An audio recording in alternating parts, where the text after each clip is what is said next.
Hi,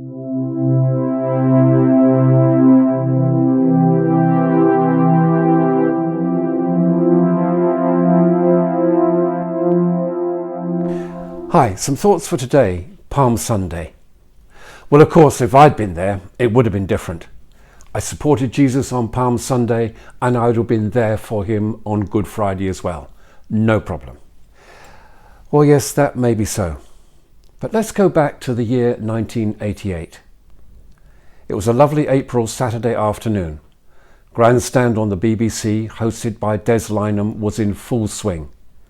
John Motson, the football commentator, was extolling the silky skills of John Barnes, the Liverpool footballer, his balance, his control, as the camera focused on his feet and the football. Suddenly, Des's smooth talking voice broke in and told us we were going across to the newsroom for a newsflash from Northern Ireland. Suddenly, the screen was filled with a huge crowd, running and shouting, and eventually enveloping a car which had been reversing at high speed.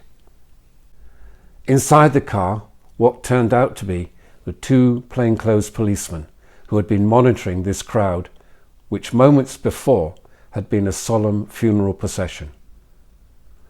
The crowd rocked the car and dragged the two men out. One of them brandished a handgun. The crowd surrounded them, dragged them away and killed them.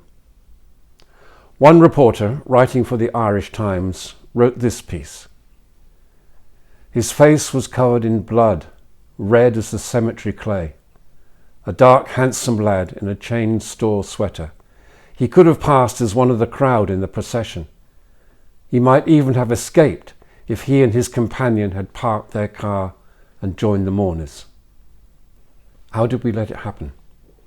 He passed within a few feet of myself and dozens of other journalists. He didn't cry out, just looked at us with terrified eyes, as though we were all enemies in a foreign country, who wouldn't have understood what language he was speaking if he called out for help. Later, it seemed like hours, but was in fact minutes. I found myself in a bookmaker's shop, phoning for an ambulance.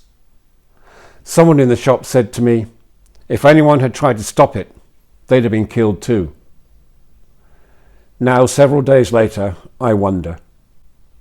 Probably we couldn't have prevented their deaths, but we might if we had made a concerted effort to have halted the frenzy of the crowd, given some of them the moments they needed to become individual human beings again, responsible for their own actions.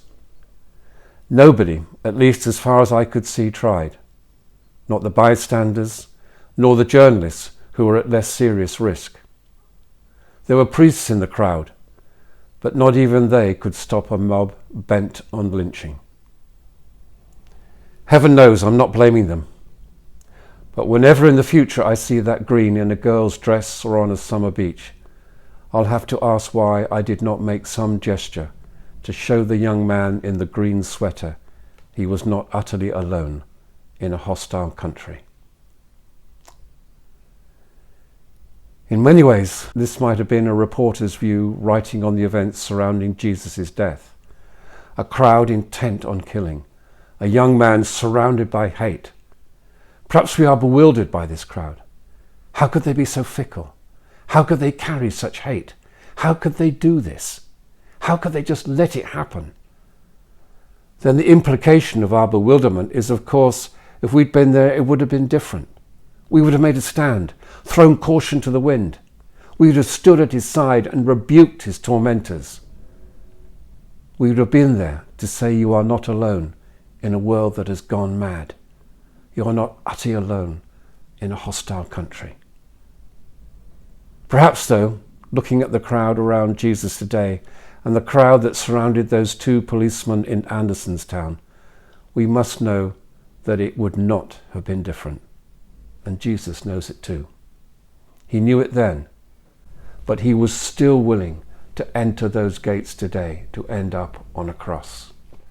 Such is his love, even for those who mocked and abused him. Today, with that same love, his eyes look at us from his donkey and the cross and says, I know, but it makes no difference. I am with you, so try and be with me in a world that has gone mad. Throughout this coming week, Jesus asks us to spend a few precious moments with him, to just reassure him and let him know that he is not utterly alone in a hostile country. So keep well, keep safe, and God bless.